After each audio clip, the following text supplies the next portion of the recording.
Hello! Welcome to the Mindbuffs Podcast.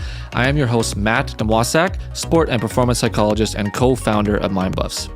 Today, we are hanging out with none other than Linz. Hi! We are starting a brand new series today, also because we are starting video.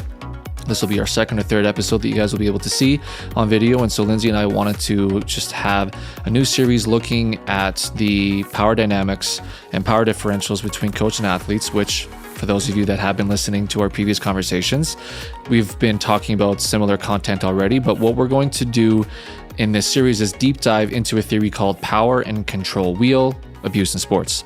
This is kind of the catch-all theory that really looks at all of the different types of negative relationships that a coach can have with their athlete and a coach can have with the guardians or the parents of athletes. And so Lindsay is just going to kind of give us a brief little overview of the theory, and then we're going to, depending on the episode and how the conversations go, we're going to look at one or two pieces of pie from this theory because Lindsay will kind of show you a little diagram here as well. Yeah, so this wheel that Matt was just explaining, we will link in the show notes for you guys to look at. But so I'll briefly go over each of the parts, and then like Matt said, we'll kind of deep dive into one or maybe two of them depending on time.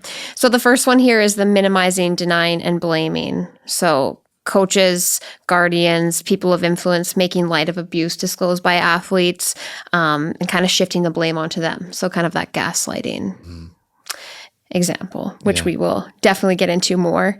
Coercion is using pressure or manipulation to force sexual contact. So you could use threats or withhold playing time or something if somebody wasn't engaging in that sexual contact that they wanted. Isolation is these people of power influence or maintain control over their interactions to make athletes feel alone by restricting their access to teammates, coaches, family, and so on. Gaining the athlete's care and caregivers' trust, is gaining that trust or making it seem as if they're taking the burden off of them by doing such a thing, like providing transportation to athletes to take pressure off of families, but then using that to their advantage to kind of get something back. Threats and reward is the next one. And again, these people using their influence to instill fear in their athletes. So for example, reducing playing time if you don't do X. Heteronormativity, sexism, and cissexism is the assumption that the perpetration does not happen outside of the cisgender male perpetrator or cisgender female survivor. Authority is kind of all-encompassing, we were talking about, and it kind of goes with all of these, but it's just using your position of power to control all of these.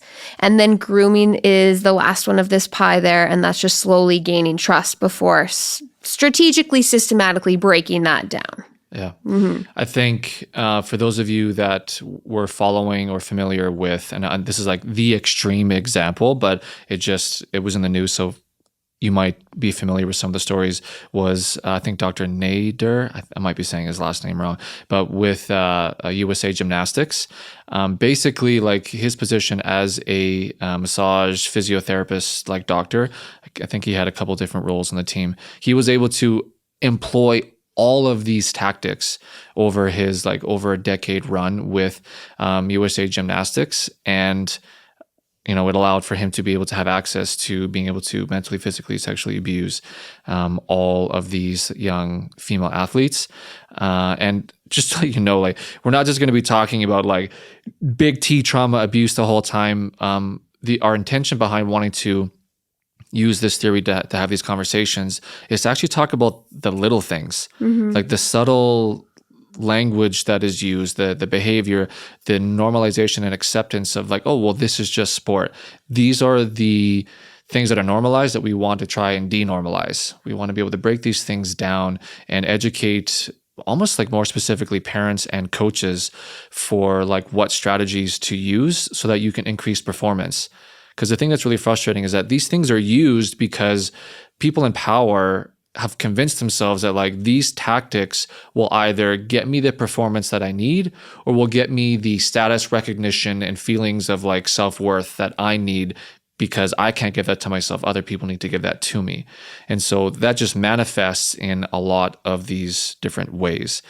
And the first one that we're going to deep dive into is the minimizing, denying, and blaming. Because the way that like Lindsay and I look at this particular, like one of the 8 kind of pieces of pie in this diagram is that it kind of all starts here, right? If there is a culture where people who are in positions of power are minimizing, denying, or blaming the concerns of the athletes, the safety, the thoughts, the feelings, just any time that an athlete wants to be able to self-express something, if the culture is to minimize, deny, and blame, this is where it all starts.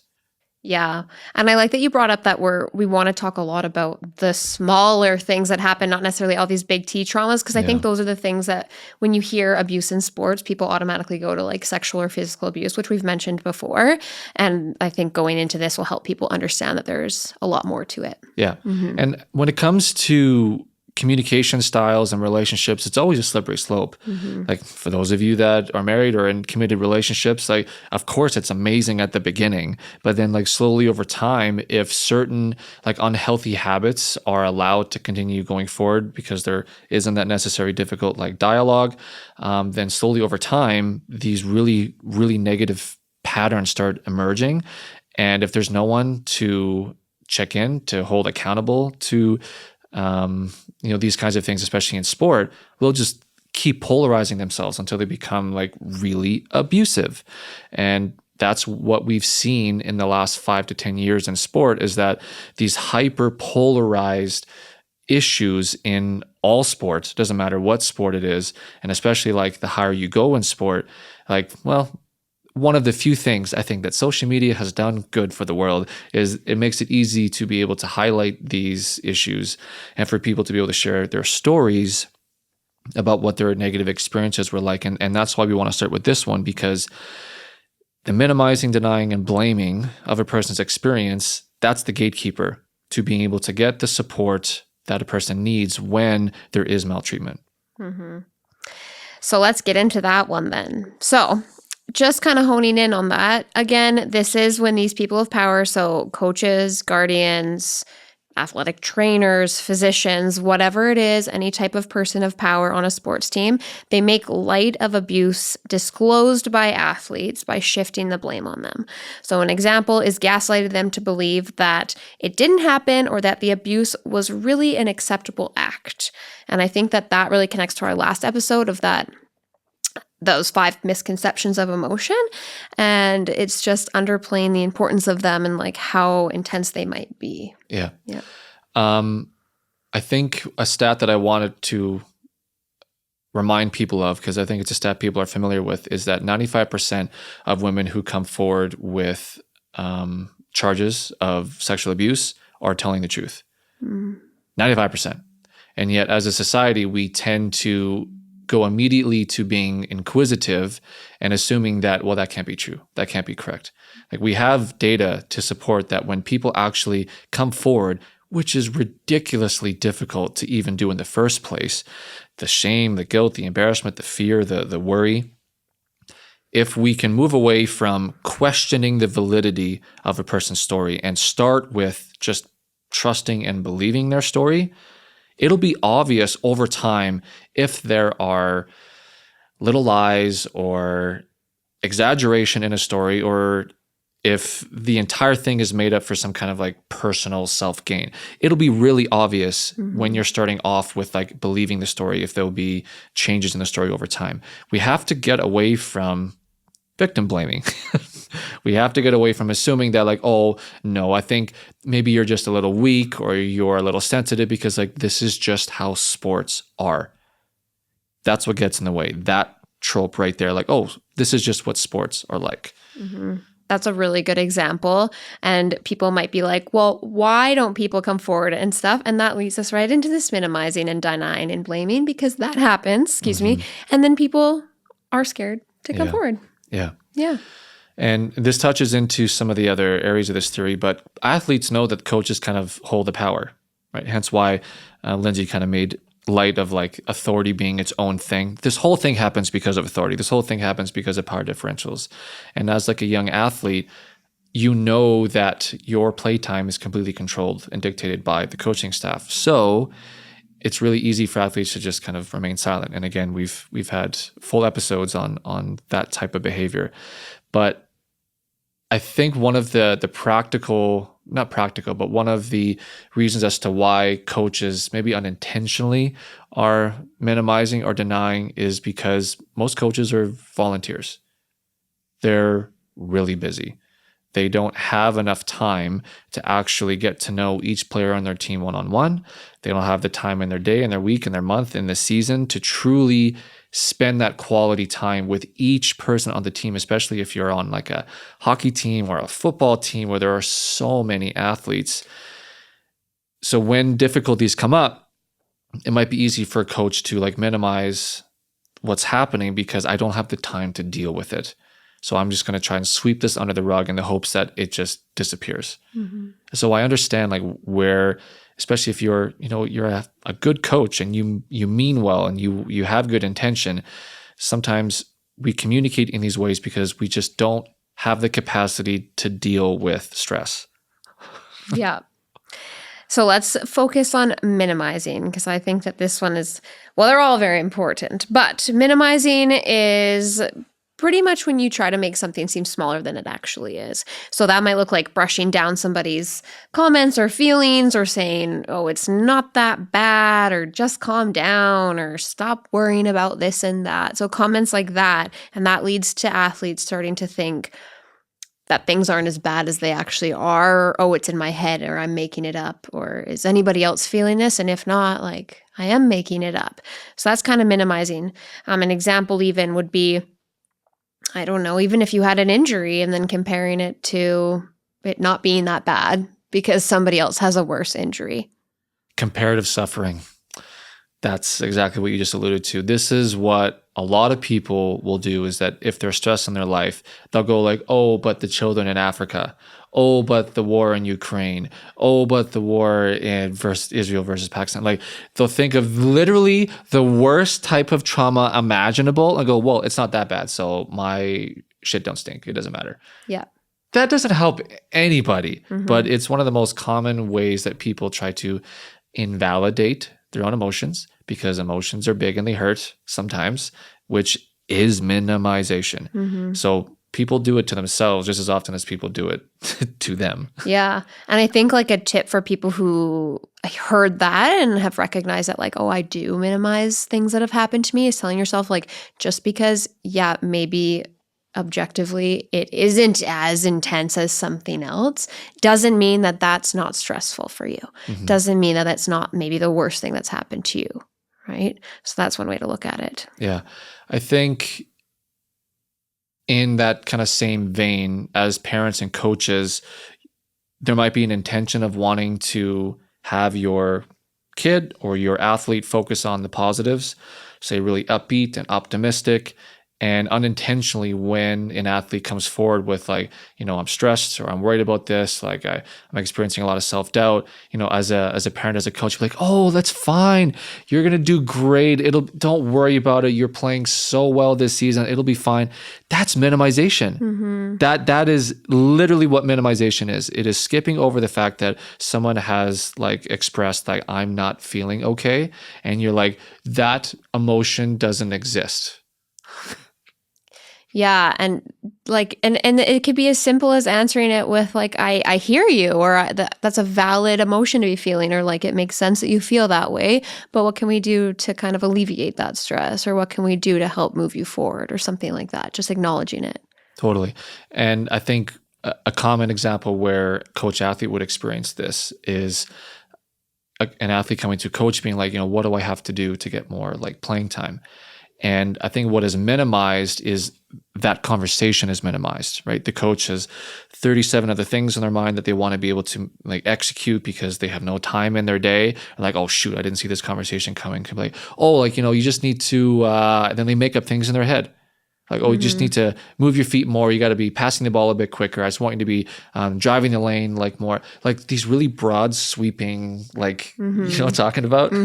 Rather than like putting your notes down, shutting your brain off from all the other tasks that you're trying to prepare for, and just spend, even if it's like 1 bloody minute with the athlete and be like, actually, you remember this moment in this game where, this happened, like this is becoming a bit of a pattern and we're just getting worried that it's going to like affect the team. So if you can really look at some game film or spend some time like before or after practice, like really looking at improving this skill, we'll have a little bit more trust in you that you can kind of play those big time minutes. Yeah, for sure. That's a good example too. And even if you had to say to that athlete, like, that is a really good question. And I can't think of anything off the top of my head. So I'm going to think about it and I'm going to get back to you in a few hours or tomorrow or whatever it is, but acknowledging that athlete and that you are actually putting thought into it. I think that actually that example is a perfect segue into denying and blaming, because everyone that is involved in sport is to blame for this, but coaches are put on this intellectual pedestal that they're supposed to know everything and do everything and have all the answers at all times. What? Yeah. Why? Where? What? Why? How has this happened? Coaches come into that position and they automatically adopt that assumption. So to your point, when an athlete asks a question, the coach doesn't realize that that's an option, that they can say, I don't know. They feel like I have to say something because I have to be omnipotent and all-knowing at all times. Yeah. Well, it's even like our job. Like sometimes I'm like, oh my gosh, I don't know everything. And it's like, okay to be like, I don't actually know the answer. Let's figure it out together, or let me go and do some research and come back to you. So coaches, you are allowed to do that. You are allowed to take time and figure out how to give your athlete the best answer. Right? Yeah. So denying, like you just said, is just thinking that you didn't do anything wrong, so then there's nothing to take accountability for, or there's nothing to change or apologize for. Right. And again, if you as a coach are adopting this mindset that like, I am all-knowing and all-powerful and have all the right answers, you make it impossible for any part of yourself to take feedback, to be in a learning, curious mindset. So as coaches, you really need to look at what the intention is that you're bringing to the rink, to the court, to the field every day. Are you coming in with like, I'm the leader, I need to lead my peoples, I need to like lead my squad? That will lead closer to that assumption of like, I must know everything. But if you can create other intentions, other mindsets of like, I'm there to support my players, I want to like help teach and educate my players, I want to be able to focus on connection and relationships with my athletes, then you're open to having conversations that maybe in the moment feel like they are conflict ridden, but they're not. It just really depends on what filters you're setting before your mind so that you can be open to different kinds of experiences rather than the perfect plan that you have set in your mind as a coach. And I know for so many of the good coaches that we've worked with, this is the leading cause as to why, the minimize, deny, and blame occur. So you really have to try to reflect on, why am I coaching? Like literally, why do I do this? Am I doing it for escapism because I don't want to be at home or I have a shitty job? Or are you doing it because you love to help develop young people? And unfortunately, I know way too many coaches like in the former.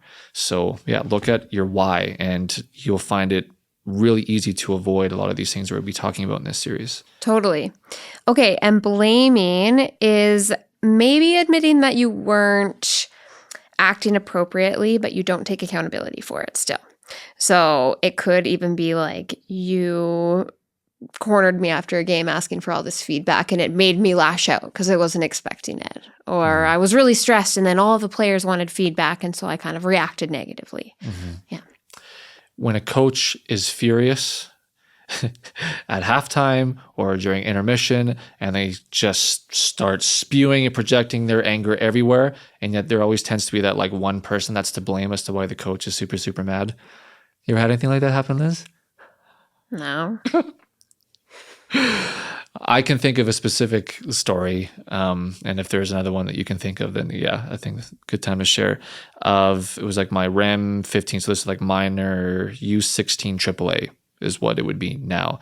And we had a coach that he loved throwing garbage cans and breaking like boards over his knee.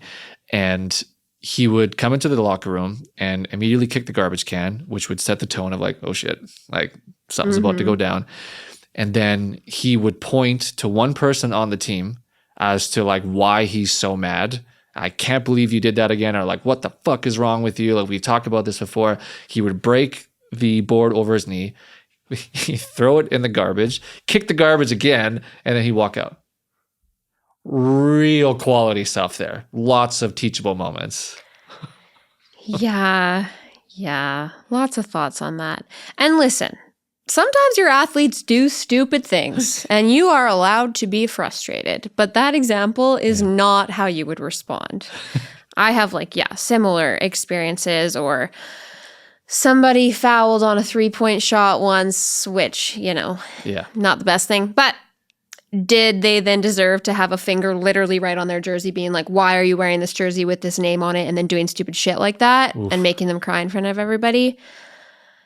Yeah. So this is honestly something I want to explore with Alex, doing like a full episode doing this, but I just started watching the Dallas Cowboys cheerleader documentary on Netflix, because I had a feeling it would be full of wonderful, cringy, toxic culture. And I was not let down. It's just ripe with it. And the amount of public humiliation that is used, oh my God. Like, I had to look away and pause, go for walks. I was just vibrating it because I was so angry. And it is someone in leadership blaming a single individual for not being perfect because the coach is worried that the team will not play perfectly, which will reflect poorly on the coach. If you need to rewind to hear what I just said, they rewind it 5 times. But there's multiple layers as to why a lot of these public humiliation, blaming situations occur. But almost every single time, it's because the coach is worried that they're looking bad. Yeah. And I think we talked about that a few episodes ago too, is that's how you can tell the difference between coaches of if they're there for their players or if they're there to make themselves look good. Totally. Yeah. So where we wanted to kind of segue this conversation in this first of 8 kind of key points in the power and control wheel theory is what happens to the self when we are inundated in this culture of communication that minimizes, blames, and denies. So something that Linz and I both experienced as athletes, that when we were playing, especially the higher level that we went, when we were on a team where it definitely was not safe to go up to the coach and have conversations or express negative feelings or negative thoughts or concerns or things like that, what ends up happening over time is that the athlete has to begin to minimize their own experience. Because if there isn't going to be any external validation, then the individual will then begin to invalidate themselves as well, because it's too painful to have these negative experiences, to attempt to reach out and then have feelings of betrayal or abandonment. I know these seem like big, intense, overdramatic words, but that's how the brain processes these experiences. So something that happened for both Linz and I is that what ended up happening is that we were kind of slightly dissociated at all times. So again, I'll speak to kind of a story myself and then you. I basically showed up to the rink, and when I tried to think of the memories of being in the locker room, of being on the bench, even specific plays of being on the ice, it is this feeling of I'm not quite in my body. This feeling of I kind of remember what people were saying. I remember the voices in the room, but it's all blurry and muffled, like someone's talking underwater. When I try to imagine what it feels like to be in those spaces, it almost feels like someone else was there. It wasn't fully me. And that's because my amygdala was in a constant state of fight, flight, freeze, or feign. And it was constantly pushing me underwater anytime I would have an emotion, because my brain had learned that it's not safe to have emotions when I'm on this team, when I'm in this locker room, when I'm on the bench. So I can remember the feeling of driving to the arena and kind of decelerating into this dissociative state. And for those of you that have listened to other episodes where we talk about flow state, it is physically impossible to get into flow state if you're dissociated. It is not possible. So yeah, I played like shit. Yeah. I'll tell my story because it fits exactly with this phrase from this study that, again, we will link for you guys. But it just says that the consequence of normalization of emotion, which kind of goes with that minimizing of it's not that bad, it is what it is. That consequence leads to dissociation of athletes, like we're saying, but their thoughts and feelings, and then the suppression of concerns. So things like I'm injured or I'm sick and I'm still going to train because I need to achieve whatever it is, right? So for me, same thing. I didn't necessarily have that like underwater feeling, but I can just think of specific instances, maybe at a certain point in games and stuff, where I started to get to that phase of like, okay, my emotions are starting to come up because something's happening. So by just continuously pushing them down because I don't want to show them or I don't want to feel them. But then, like you said, then what good was that doing for me? Because then I didn't play well. Yeah.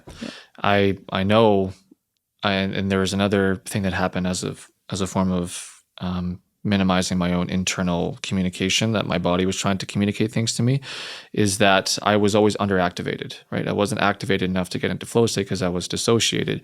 So when I think back of all of my best years when I was younger, there was so much emotion.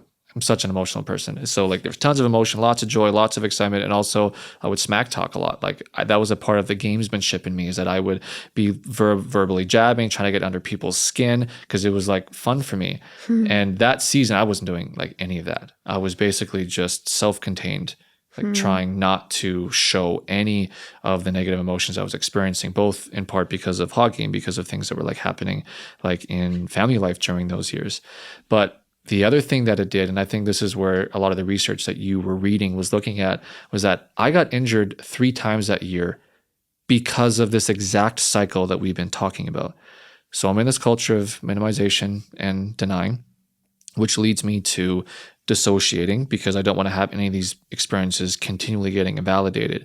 And because I was dissociated, I was unable to listen to and read any of the signs that my body was giving me. So when I would feel a twinge or a pain or a soreness in my left rotator cuff, I would deny it.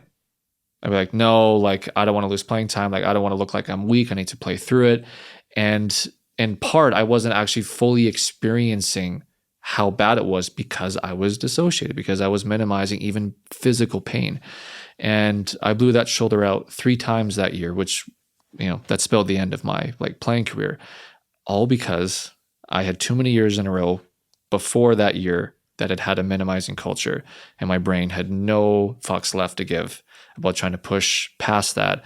And it just spiraled and led to me not even being able to acknowledge the personal injuries that I was trying to play through. Mm-hmm. That might seem like wild or extravagant or over dramatic, but like these are the series of events that increased the chance that I was not even asking for the help that I needed when it came to a physical injury. Yeah. I hear what you mean when you say like it might seem dramatic or intense, but when you really take a look or in a step back and look at that, like I remember the first time I thought of like the dissociation in it, and then you actually look at it and you're like, well, no, it actually makes sense because again, regardless of the trauma or the experience that you're going through, your brain isn't differentiating that. Your brain is just like something's wrong and goes into this protective place. And so you might look back at your experiences and be like, that is just how my brain did it to protect myself in that situation. Exactly. Mm-hmm. And if you're a leader, teacher, parent, coach who's listening to this conversation being like, well, I go out of my way to try and like validate and normalize and accept like all the thoughts and feelings my clients get, but like, or my athletes get, my students get. But I just feel like there's nothing else that I can do. Unfortunately, you're right. Like as a coach, I can think of several players where, we could tell that something was not okay. And, in privacy, we're just wanting to check in on the player to see how they're doing. And just by asking the question, how are you doing? They just broke down. Mm-hmm. Just 5 minutes straight of just like crying, can't even get a word out. And half the time those moments happen because these moments happen more than you realize. The client would feel confident, or the client, I'm such a psychologist now. My athlete, my player would tell me what was going on, always in something to do with personal life. And the other half of the time, they would have the cry, but he wouldn't feel comfortable sharing. At the end of the day, that player will remember for the rest of their life that you created a safe space or even just a safe moment for them. Mm-hmm. You might have been that first person over the next 10 years of that young person's life that led them to realizing that they don't need to hide anymore, that they don't need to minimize their own experiences anymore. You may have just been that first little pebble that created the necessary avalanche for them to actually start dealing with this work. So don't be too disappointed or feeling helpless in that situation, because it takes an army of people for an athlete to sometimes be able to open up and share what's going on. Maybe you were the first. I love what you just said. That made me feel emotional, because that is exactly right. Like, you might not be able to help somebody, right? Just like we don't help every single client that comes to see us. Like, we might not be the right fit, right? But it is about like planting that seed and like giving them that opportunity. And with that said, if you are, like a coach or a leader listening, like maybe in front of the whole group, you're going to get less buy-in or honesty of people sharing that. So if you have the capacity to kind of go, one-on-one and just say like, how are you doing? Or like, I'm here for you. Like, just acknowledging that players can trust you, regardless if they come to you or not. Like, it probably makes a world's difference. Yeah. And I think one of the other things I wanted to share is that we often get like athletes who tell us, these are the things that they're frustrated about with their coach, and they don't know what to do. And well, the athlete hasn't even talked to the coach about these things. So that might be happening for one of two reasons. One, there have been previous experiences with a coach that were like, I ain't doing that again. That was a dumb idea. Or no, secondly, that coach is not safe to talk to. But if you haven't given your new coach an opportunity to sit with your vulnerability, you have to try at least once. You need to know what that relationship can look like for you, because I think you have a story that you'll share with this. Like, you have to be able to advocate for yourself first and foremost as an athlete. Yeah, which I learned after the fact. I know. But that's something that now I think that we try really hard to teach players and coaches now, of like creating that space where you can advocate for yourself and knowing that it is okay. And it is really hard, because this minimizing, deny, and blaming that we focused on today, it is what kind of gets in the way of people going up and starting to talk about it. But that's what you need to do. You need to share it with somebody, whether it's a trusted teammate or friend or parent or coach. You need to take that first step to take care of yourself. Yeah. Speaking of first steps, this was what this conversation was for. We really do feel like that kind of that minimizing culture is that first step to some of the more intense things to kind of emerge. So next episode, we're going to be looking at kind of the relationship between like coercion and isolation. Yeah, coercion and isolation. How those two kind of are happening simultaneously, or isolation happens as a result of more coercive communication patterns. And I have lots of stories to share about that. Lots of clients who have experienced this at the junior, collegiate, and like professional like ranks. So I'm looking forward to kind of giving examples of what that looks like, so we can stop normalizing that, this is just what coaching looks like at that level. Oh, I'm sick and tired of hearing people say that. Yeah, just because it looks like that doesn't mean it is supposed to look like that. Exactly. Yes. So we are going to be dissecting smaller little bits of these conversations on our Instagram and our TikTok, which we're going to make. I can't believe I just said that, but we're going to be on YouTube, Insta, TikTok. We just want our videos to be more in short format as well, so that you can share with your friends or family short little snippets. After 60 seconds, especially nowadays, you kind of know whether or not you think something is interesting or useful or beneficial. So we hope that by having this additional like kind of video option, that maybe it makes it easier for you to take in some of this material and share it. But as always, if there are conversations or theories or situations that you want Linz and I to talk about or dissect further, we love hearing what you guys have to say. And of course, like, feel free to communicate on these different platforms. We just want to have conversation with our community, and really looking forward to diving into the rest of this theory with you, Linz. Me too. Thanks, guys. Take care, guys.